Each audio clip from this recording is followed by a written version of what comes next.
Hello, everyone. Welcome to this week's Take 4 to Become More. I'm Dr. Greg Stewart, and today, let's slow down and explore something foundational together.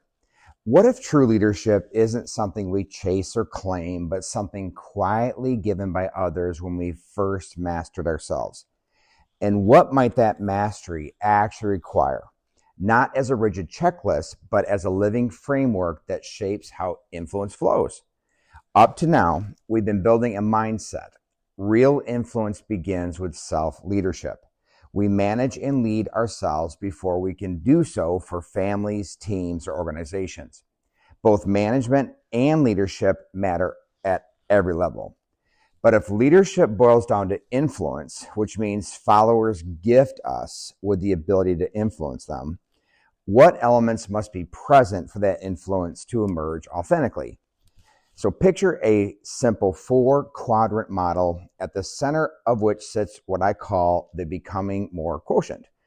Everything we've discussed so far points toward developing in these 4 areas. Not every leader actively cultivates all 4, which is exactly what becomes the gap in their leadership. I've challenged coaches and leaders, show me one solid piece of leadership wisdom, a book, proverb, quote, that doesn't fit into one of these 4 quadrants, and I'll buy you lunch. Well, I still have my money. Why do you suppose that is? Let's gently unpack each quadrant and ask what it invites us to consider. So first, spiritual development and destiny.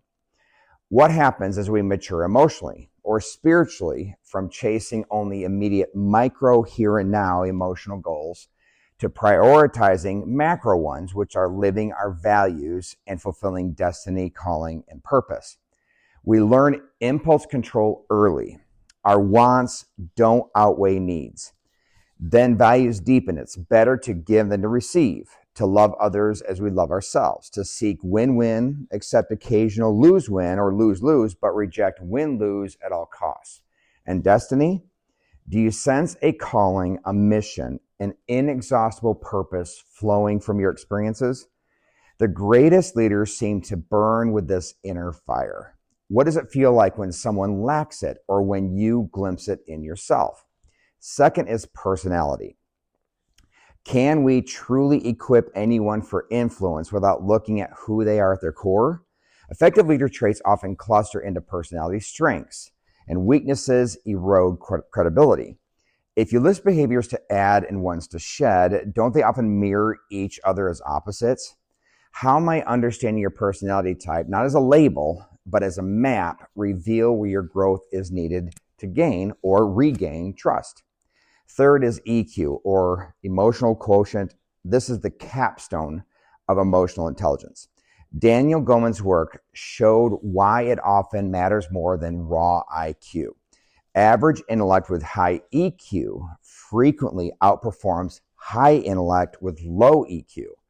Why do you think emotions and relationships so powerfully shape success?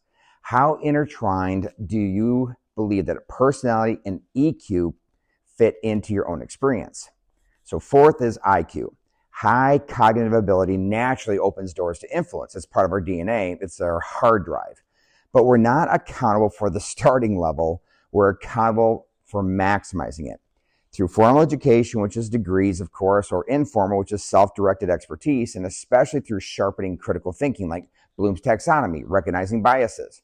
The parable of the talents comes to mind. To whom much is given, much is expected.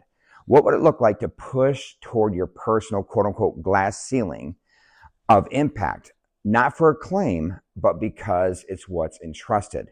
What quadrants feel strongest in your life right now? Which one calls for attention? If influence is given, not taken, how might tending all 4 change who willingly follows you? So this week, pick one quadrant. Ask, if I invested here intentionally, what shift might I notice in my self-leadership and perhaps in others' response to me? So thank you for taking 4 to become more. Share what these questions awaken in you. I'm listening, and we'll see you next week.